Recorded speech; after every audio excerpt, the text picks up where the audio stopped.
Welcome to The Explainer. Today, we're diving straight into something we all rely on every single day, but honestly, we barely ever stop to think about. The critical framework that governs, protects, and literally secures our entire digital lives. I mean, we spend so much time online, working, shopping, just hanging out, but what's actually keeping that digital world from just descending into total, absolute chaos? What are the rules here? Who's making them? And, what happens when those rules get broken? Well, we're going to unpack all of that. We're looking at the fundamental foundations of cyber law and ethics, basically the invisible rulebook of cyberspace. Okay, so here's our roadmap for decoding all of this together. We'll be covering the shift to a paperless world, the three main targets of cybercrime, your digital protections, the sources of cyber law, the human element of cyber ethics, and finally, the unfinished digital constitution. So let's jump right into Section 1. Paper laws, paperless world, the transition to a digital society.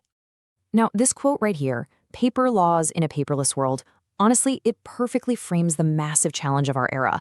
Think about it. It's like trying to fit a square peg into a round hole.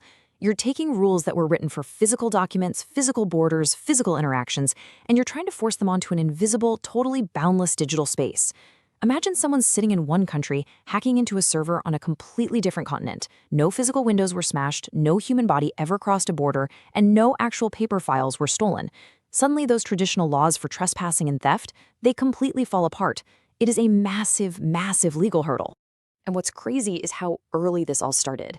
We actually had major legislation, like the Computer Fraud and Abuse Act, passed way back in 1986. 1986. That was long before smartphones, before Wi-Fi. Lawmakers were reacting to early network hacking, sometimes literally inspired by pop culture movies like war games. Most people didn't even have the internet at home yet.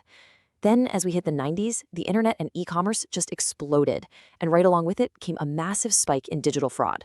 Which brings us to today. We are now navigating an incredibly complex cyberspace, constantly battling highly advanced automated cybercrime.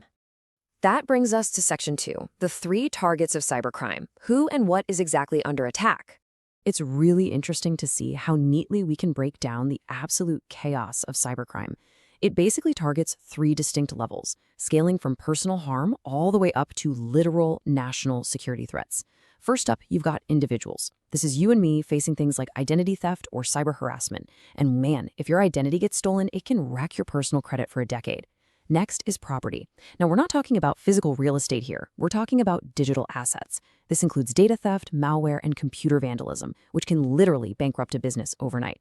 And finally, the government. These are the severe, high-stakes attacks. We're talking cyber terrorism, like ransomware shutting down a national power grid or crippling a critical hospital network. Moving on to Section 3, your digital rights and protections, the rules that actually keep you safe. You might not realize it, but every single day, you are actively participating in these precise legal frameworks. Think about just a normal day online.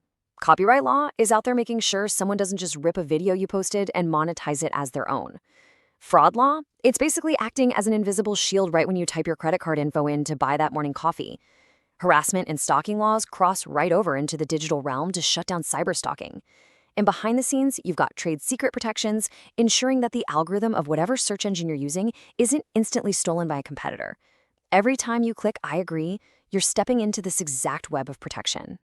To put this into a really practical perspective, just think about electronic signatures. It's a simple, everyday tool, but it is a perfect representation of the power of cyber law. By giving legal weight to verify electronic documents, cyber laws protect us from signature forgery and unauthorized authentication. They secure and validate our transactions every single day. Literally, without this legal backing, modern digital commerce simply wouldn't work. It'd be impossible. So where do all these rules even come from? Let's look at Section 4, the sources of cyber law. The rules of cyberspace are essentially built in two directions, top-down by the government and bottom-up by society. Step 1 is legislation. These are the formal acts and statutes hammered out by government legislatures. Step 2 is common law. This happens in the courts. As judges make rulings on new digital disputes, the law develops and adapts. And then Step 3 is custom. This is so fascinating. These are the practices and traditions that society just accepts over time until they become legally binding. A brilliant example of custom becoming law is our expectation of privacy with emails. In the early days, the law had no idea if an email was like a sealed private letter or just an open postcard. But over time, our societal custom of expecting privacy in our inboxes actually guided the court decisions. So it's really a living, breathing legal ecosystem. All right, Section 5, Cyber Ethics, the human element. This is where we move from must to should. There's a really crucial contrast here between law and ethics. On one side, you have cyber law. This enforces the rules, secures the systems, and punishes the criminals. It's mandatory. You have to do it. But on the other side, we have cyber ethics. This is all about your moral principles, your responsible behavior, and actually respecting the digital rights of other people. So basically, the law tells us what we are forced to do to avoid getting punished. Ethics, on the other hand, tells us what we morally should do just to be good digital citizens. I absolutely love this little detail from the source material because it brings such a human touch to a highly technical topic. Did you know the root of the word ethics is the ancient Greek word eike, and it literally translates to character? Isn't that wild? Even in our hyper-modern, lightning-fast digital world, our online behavior is still deeply anchored in this ancient fundamental concept of personal character. And practicing that good digital character is the true secret to maintaining safety, fairness, and trust online. Because here's the reality. The law absolutely cannot catch everything. Thanks to the anonymity of the internet, complex encryption, and those tricky jurisdictional loopholes like a hacker operating from a country with 0 extradition treaties, strict enforcement is incredibly tough. So the system relies heavily on us upholding ethical behavior to support society. That means you actively choose to respect privacy.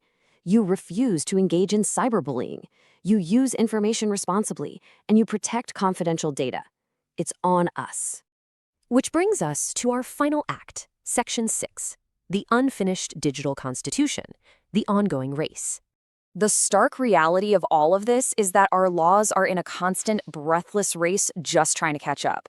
The challenges in cyberspace are absolutely relentless because technology changes at lightning speed. Just look at artificial intelligence and deepfakes right now. Lawmakers are currently scrambling to figure out how to legally handle AI-generated voices and images long after the technology is already everywhere. Cybercriminal techniques evolve just as fast, and our daily online activities keep getting more and more complex. It's literally a high-stakes game of cat and mouse, and the rulebook is constantly being rewritten. Which leaves us with this final, provocative thought to end our explainer today. If technology is always going to outpace legislation, if the laws are always struggling to catch up, well, who is ultimately responsible for your digital safety? When it comes down to it, it comes back to you. It comes back to your esche, your digital character, and your cyber ethics.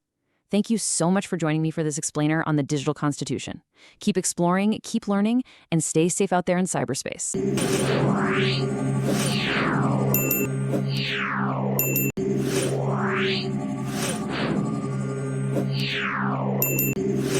Wow.